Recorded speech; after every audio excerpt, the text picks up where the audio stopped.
The text hit at 4:13 p.m. on December 27th, while I was in the middle of going over Q4 Burn with Victor, my CFO.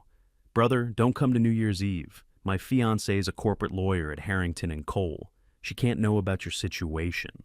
That's what Nolan wrote. My situation. Quick note before we keep going. Share which city or country you're watching from.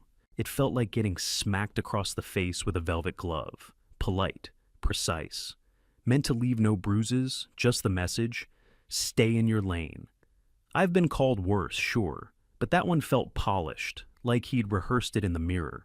The family group chat lit up like someone pulled the fire alarm. Mom? This is important for Nolan's career. Dad? Lauren's folks run in serious circles. Kelsey, always ready to pile on. Maybe next year when you've figured things out.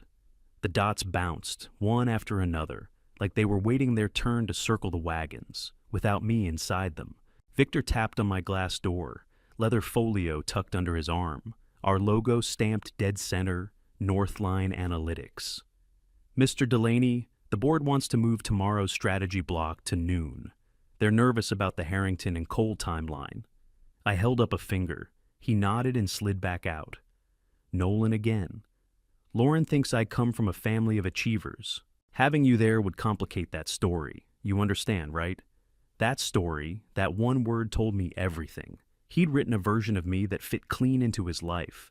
A placeholder, not the real me, just the one that didn't mess up the narrative. I typed 2 words.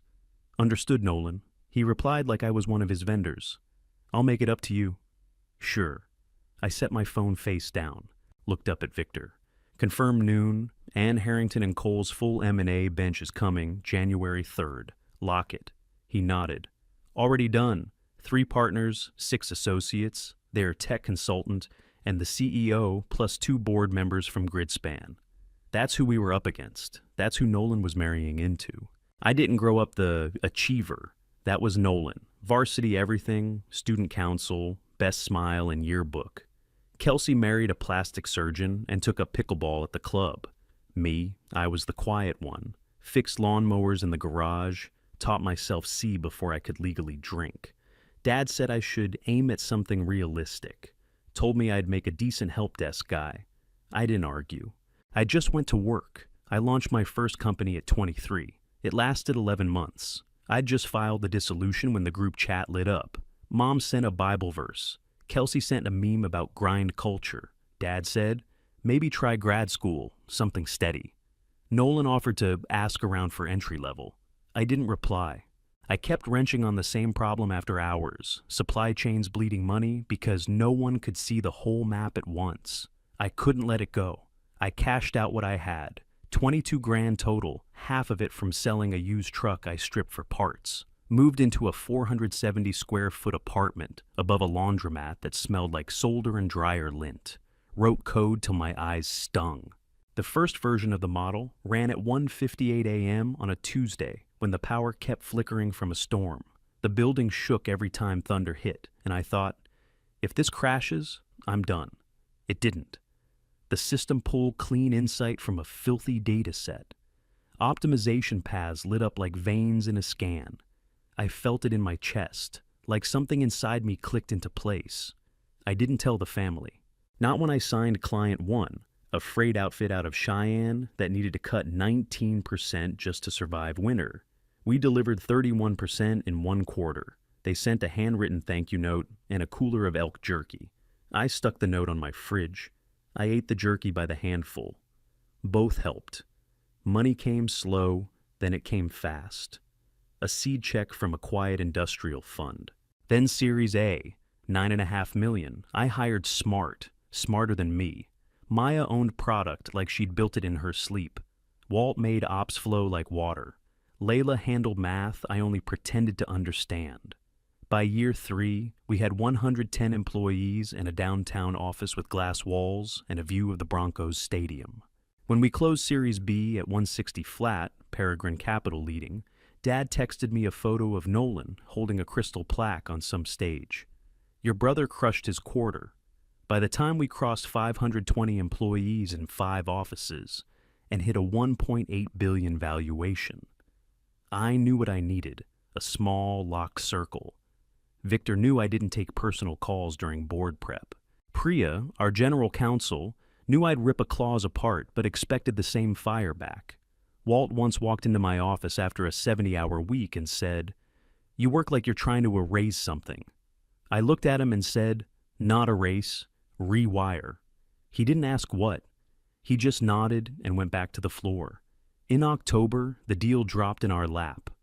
Gridspan Logistics, $860 million market leader on the East Coast, aging out, legacy tech stacked like Jenga. Their software looked like it got built the same year pagers were cool. They wanted a premium while they still had one. We wanted their customer list, their lanes, their middle-mile optimization data. Harrington and Cole was running point. That meant Lauren Whitmore, senior associate, also Nolan's fiancée, would be in the room. Her name sat third on the conflict disclosure. Priya caught the twitch. Problem? Nope. The problem wasn't the deal. It was the fact that everyone walking into that room thought they already knew who I was. We ran diligence fast, clean numbers, tired systems, loyal staff. The kind of shop that hadn't innovated in years, but hadn't lost its soul either. Doyle, the CEO, was trying to leave with his pride intact. I could respect that. December hit. Gridspan signed LOI. We prepped to close first quarter. Christmas came and went. I got a photo in the group chat. Nolan and Lauren at some rooftop in Manhattan, skyline behind them. Dad in a tux, stiff as a statue. Mom in a gold dress that probably cost more than my first car. Kelsey was there, holding a champagne flute she'd spelled flute in the caption. No one corrected her. At 11:19 p.m. on New Year's Eve, Nolan sent another text. "Thanks again for understanding. Lauren's dad kept asking about family. Easier this way." Easier for who? I typed back, "Have a good night." At 12:03 a.m., I poured one glass of rye and raised it to no one. Happy New Year, Grant. Make it interesting. Talking to yourself at 58, past midnight, glass in hand, could mean red flag. I decided to call it a restart. January 3rd hit cold and clear. I was in by 6:10 a.m. Our space takes up floors 19 through 22 of a glass box on 17th Street. My office sits high on 22 with a clean view north to the foothills. Victor already had the lights up and coffee strong enough to punch a hole in your chest. "Full roster confirmed," he said, sliding a folder toward me. 3 partners, 6 associates, IP consultant, Gridspan's CEO plus 2 board members. He paused. Whitmore's listed second chair. Walt stuck his head in. "You sitting quiet like usual, or you taking first chair?" "I'm opening." He blinked. "You?" "Yep." He grinned. "Then I'm bringing popcorn." Priya walked in behind him with a stack of marked up documents. She didn't ask why I was running point. She just said, "Math holds, IP's clean. Earnouts are solid, nothing flammable." I nodded. "Good." I put on a charcoal jacket, crisp white shirt, brown boots I've had since before Series A, and the old field watch my grandfather gave me. Not for them, for me. To remember who the hell I am when the room fills with people who think they know. Victor gave the 5-minute warning. I stood, looked once out the glass at a frozen blue sky, and walked towards Conference A. Conference A was our show pony, walnut slab table that sat 26, polished like it had something to prove. Built-in screens, recessed lighting, glass wall that made the skyline look like a theater backdrop. I was already seated at the head when Victor opened the doors. "Welcome to Northline Analytics." Harrington and Cole came in like they were running a drill. 3 partners, sharp suits, clean shoes, eyes dead forward. 6 associates trailed behind, tablets out, expressions blank. Gridspan's CEO, Raymond Doyle, walked in next with 2 board members, both ex-military by the look of them. Rigid spines, no wasted motion. Then came Lauren, third in line, hair pinned tight, slate gray suit, eyes down on her screen. She didn't see me until she was 3 steps inside. When she did, it hit her like a slap. She froze, blinked, and her tablet slipped in slow motion. She caught it, barely, Grant, the lead partner, Clayton Brooks, turned. You know Mr. Delaney? I smiled like we were both reaching for the same box of cereal. Hello, Lauren. She didn't move. Her mouth opened, stalled. This is... She didn't finish. I let it sit. Not to be cruel, just long enough for her to feel it. That weight of history you thought you buried, showing up in a press suit with a team behind him. Let's get seated, Brooks said. His voice snapped the air like a flag. We sat. I stood to open the deck. Grant Delaney, founder and CEO. Appreciate everyone making the trip. Let's jump in. I ran them through the structure. $910 million total value. $640 up front in cash. $270 in performance earnouts over 36 months, tied to retention, conversion, and product adoption milestones. No fluff, no theater, just math, clean and direct.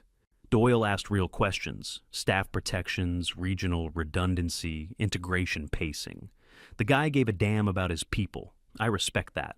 I answered him straight, showed him where we'd build, not gut. Brooks tried to poke holes.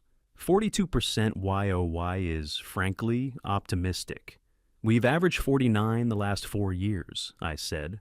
Worst quarter still cleared 43. Those are audited. His partner gave a tiny smirk. I saw it die on his face halfway through the breath. Then Brooks turned to Lauren. IP transfer protocols. You've got the lead on that. Lauren blinked like she was waking up in the wrong house. Patricia, the other partner, nudged her. Schedule. Lauren looked down, then back up. Her voice came out thinner than I'd ever heard it. Excuse me? Can I get a minute? Brooks gave a sharp nod. 5. She stepped out fast, tablet clutched like a shield. We paused. Associates shifted. Nobody spoke. I stayed seated, fingers steepled. Out in the hall, I watched her pace. Phone pressed to her ear, other hand in her hair, whole body wired like she was running off adrenaline and not enough oxygen. I didn't enjoy it, but I didn't hate it either. Clayton came back in alone and cleared his throat. Lauren will be excused for a personal matter. Patricia slid into her seat without missing a beat and took over IP like she'd been born with the binder in her hands. That's how professionals work. They finish the job. We wrapped at 12:47 p.m. Clean close. Handshakes all around. Signatures set for Friday. Doyle held back for a second. 15 years is a lot to hand over, he said. I know, I told him. You look like a guy who keeps his word. I'll try to earn it. When the room cleared, Victor shut the glass and handed me my phone like it was evidence. You've got a hurricane. 81 texts, 29 missed calls. Nolan led the pack. Call me now. What the heck? Mom, Lauren says you ran the meeting. Dad. Please explain. Kelsey, did you lie to us? Then Nolan again, the one that actually made me laugh. You told Lauren you were at a startup. I typed one line into the family chat. I never lied. You never asked. Bring the board in, I told Victor. After the board cleared, Victor leaned back into my office. Your mother is downstairs. Send her up. Mom walked in and went quiet. The view does that to people. The fortune profile framed on the wall doesn't hurt either. She sat slow, hands folded too tight. 6 years, she said, and you never told us. You all told me what I was, I said. I stopped offering updates. She asked about the deal. $910 million, I said. Harrington and Cole was across the table. And Lauren? She ran out. Mom stared at the floor like she was working through a math problem she'd promised herself she'd never need. Your father is upset, she said. He thinks we should have celebrated you more. I don't know how to fix this. I'm not a problem to fix, I said. I have a company to run. She nodded, stood, and left without hugging me. 10 minutes later, Nolan showed up. Suit too tight, shoes too shiny. The whole look screamed, I work in slides. He held up his phone with my Forbes article open. Is this real? Close enough. You made me look like an idiot. No, I said. You did that when you built your relationship on the idea that I was a failure. He ran a hand through his hair. You ruined New Year's. I wasn't invited. He stood there like he wanted to say more, then didn't, turned and walked out. I waited until the elevator dinged, then pressed the button for Victor. "Lock Friday," I said, "and prep the press grid." He nodded and moved. I picked up my phone, silenced the thread, and slid it into my desk. Then I pulled the GridSpan integration plan back up on my screen and started assigning work. 2 weeks passed. We signed on a Friday at 4:22 p.m. No drama, just initials, pens, and a done deal. The following Tuesday, my phone buzzed. "Dad." "Coffee?" "Just us." We met at a small spot near my building where they burn the beans like it's policy. Loud grinder, brick walls, and the kind of chairs that punish you for staying too long. He looked older than I remembered, shoulders lower, hands shaky when he picked up the mug. "Your mother says I owe you an apology," he said. "Do you think you do?" He nodded once. "I read the whole article, twice." That part about the first model running at 1:58 a.m., I stopped there for a while. Couldn't believe it. I didn't say anything. "You really lived in a place that small? 470 square feet, smelled like solder and bad pizza. And 22 grand to start a company?" "That's right." He looked down at his coffee like it had answers. "Why didn't you tell us?" "Because you made it clear I shouldn't aim high, and I believed you longer than I want to admit." He winced, like the truth landed harder than he expected. "That's probably fair." Hearing that from him felt like thunder with no warning. Quiet sky, then boom. We sat with it, no rush. He brought up MIT, like it still mattered I didn't go. I told him I went to state school at night while holding 2 jobs. He said he just wanted me to have structure, a safety plan. "I didn't need structure," I said. "I needed you to ask what I was working on, instead of telling me what Nolan was working on." That landed too. He took a long breath. "What do you need now?" I didn't hesitate. "I need to be seen, not used, not managed, not pitied. I'm not a resource for Kelsey's husband's clinic, and I'm not a name for Mom to drop at charity lunches. I'm not a case study. I'm me." He nodded. "I can try. Try is all I'll take. 1 dinner a month, no lectures." "Agreed. No career advice. You get 1 free warning if I slip. 1, then I'm gone." He laughed. "Fair." We stood to leave. At the door he paused. "I told the guys at golf about you. One of them asked why I'd never mentioned you before." I raised an eyebrow. "What'd you say?" I told him the truth. I was an idiot. I didn't rub it in, just patted his shoulder. "The coffee's terrible here, by the way." He laughed again, real this time. Back at the office, Priya was waiting with a smirk and a bottle of wine. "Harrington and Cole sent an apology," she said. "And this. I Googled the label. That number on it, that's a mortgage in half the country." I chuckled. "That their version of a handshake? More like surrender terms." Lauren transferred to their DC office. That came in as a rumor, which meant Kelsey heard it through Mom, who definitely pulled it out of someone's gossip-riddled phone call. Nolan and Lauren postponed their party. The family chat went quiet after that. Blessedly quiet. Early April, Nolan finally sent a real apology. No mention of Lauren. No, "This has been hard. Just, I was wrong about you. I'm sorry." I stared at it for a full minute before typing, "Thanks. If you're serious about doing better, let's grab coffee." He said he was. Watching your little brother try to grow up at 35 is strange. Stranger still is realizing you might be the reason he finally starts. Lauren ended the engagement in May.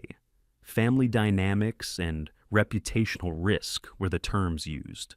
That's fancy talk fare. She pitied the wrong Delaney and couldn't stomach the fallout.